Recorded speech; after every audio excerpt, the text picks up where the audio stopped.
Պարոն Միրզոյան, առաջի հարցը այսպես կոչված խաղաղության պայմանագրի գործընթացի մասին։ Դու դա նկարագրեցիք որպես մեծ ձեռքբերում, թշնամու խմբագրության հետ համաձայնվելը,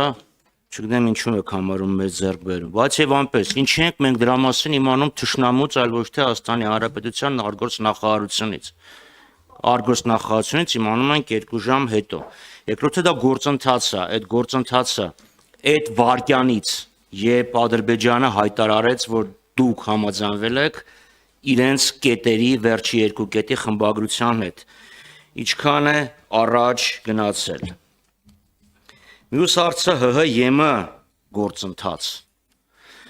Այս գործընթացը այն վարկյանից ի վեր, երբ քննարկվեց այդ օրենքը ազգային ժողովում, մինչև այս վարկյանը,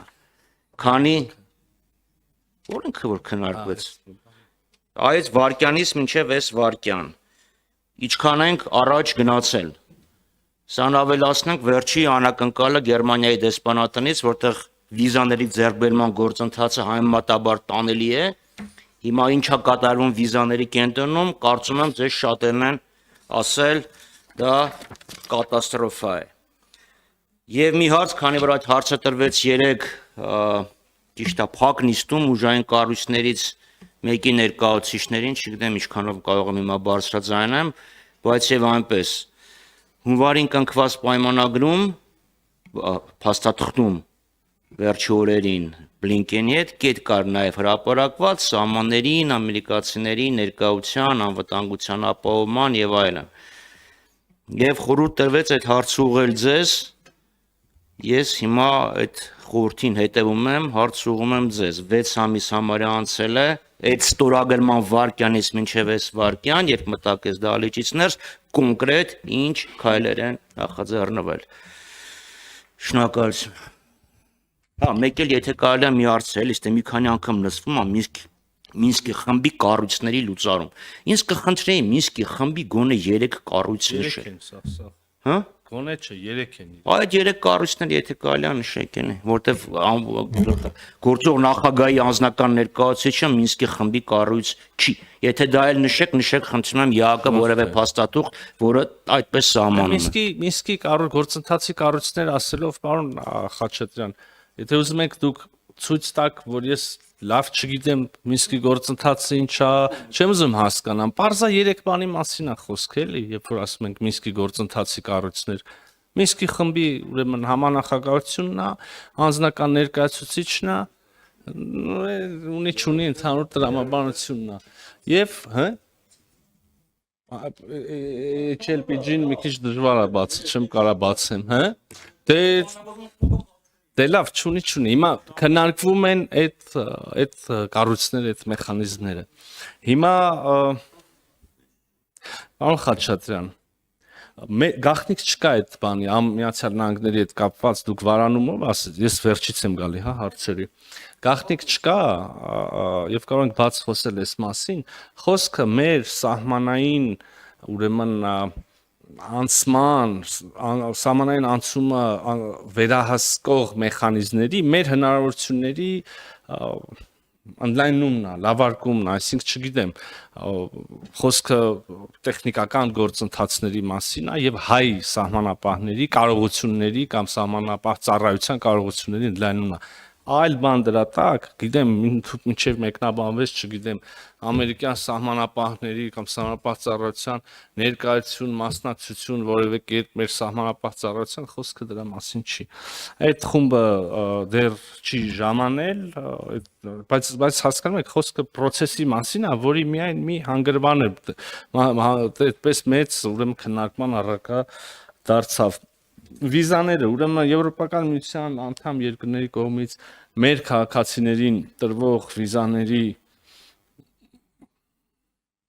տրամադրման կամ հերթագրման կամ հարցազրույցների ուրեմն գործընթացը իսկապես մտահոգիչ է։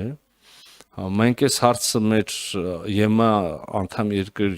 գործընկերներին, նրանց ովքեր ներկայացում են Երևանում առնվազն, մշտապես նրանց ուշադրությանը բերում ենք, հնչում են տեխնիկական պատճառաբանություններից վերջացած մինչև ֆինանսական դեպքեր կան ընդունում ենք հայկական օրինակ չգիտեմ դիմողի դժգոհությունը դեպքեր կան բայց բացառիկ է սա կանոն չեմ կարող դարձնել որ մենք չենք կարծում որ մեր քաղաքացու նկատմամբ օրինակ հարգալից վերաբերմունք հա դրսևորվել դեպքեր էլ կան բազմաթիվ դեպքեր էլ կան կամ եթե կուզեք դեպքերի մեծ մասում առնվազն մենք առարկություն չունենք հիմա այդ են իրենց ընթացակարգերը եւ իրենց որոշելիքն է վերջնական առումով բայց ընդհանուր առմամբ հարցի ուրեմն խնդրի լեգիտիմությունը եւ խնդրի գոյությունը ընդունում եմ եւ առաջին անգամ չի որ արտգործնախարարը ասում է որ այս հարցով մենք մեր ԵՄ գործընկերների հետ աշխատում ենք դրա լավագույն լուծումը եթե կուզեք մեծ հաշվով վիզաների ազատականացման գործընթացի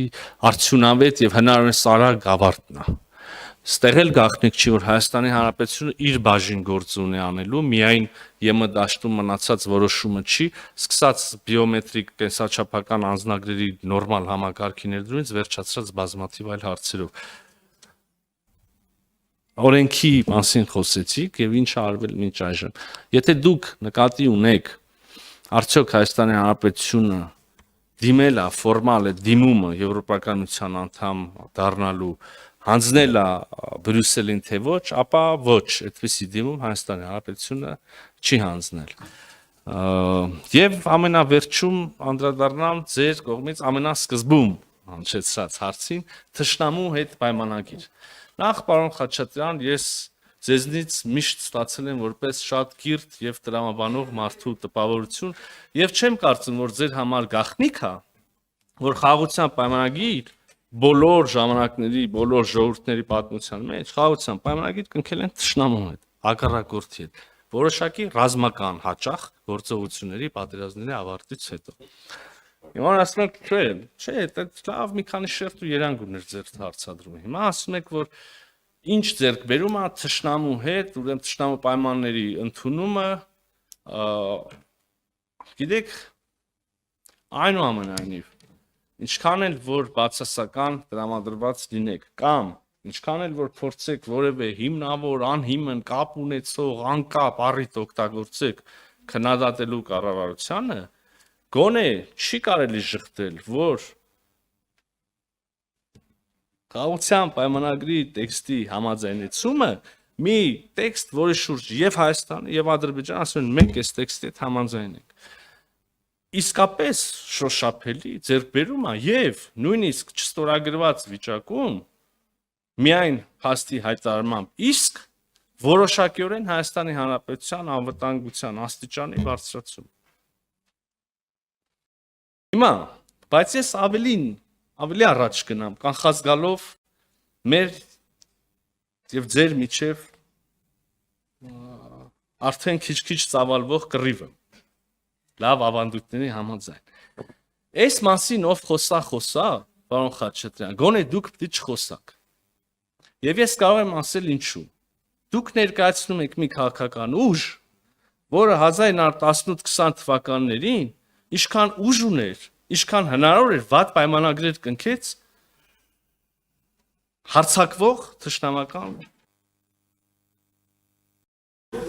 Իգորավոր Ես տային միկրոֆոնը դանջակել Իշխանության ձայնը կտրում է Ահա, կտրեք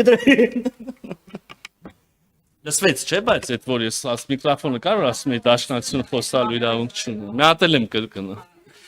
Պարոն Խաչատրյան Ալեքսանդրապոլի պայմանագիր չգիտեմ հիմա դուք էլ Եկեք չկռվենք, դուք չունեք փաստարկ եւ խոսալու տեղ։ Չմոռանաք հավանել տեսանյութը եւ բաժանորդագրվել Civic AM-ի YouTube-յան էջին։